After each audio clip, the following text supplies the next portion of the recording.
Today, we commemorate the arrest, torture, and crucifixion of the innocent, Jesus, son of Joseph and Mary, the Son of Man.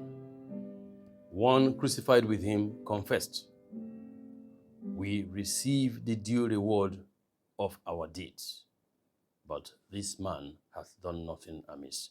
Luke chapter 23, verse 40. It is called Good Friday, but what could be good with killing an innocent?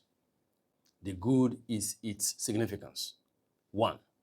The event, reaching a climax 3 days later, revealed who he is, often referring to himself as the Son of Man, being born like any other, because if he had dropped from the sky, people would have lost their minds. In reality, he is God incarnate. Unlike human beings, under torture, he bore no grudge, saying, "Father, forgive them, for they know not what they do."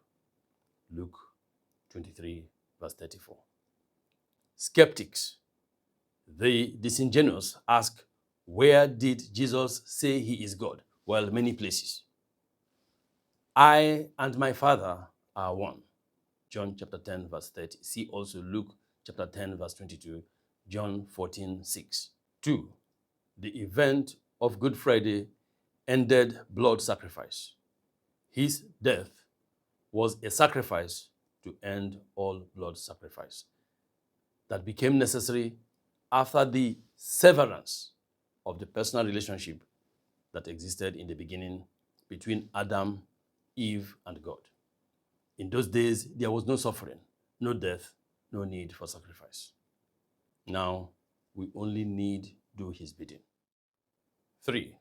It alleviates mankind's struggle with believing in the Supreme whom we cannot see, pure spirit, incorporeal, unembodied.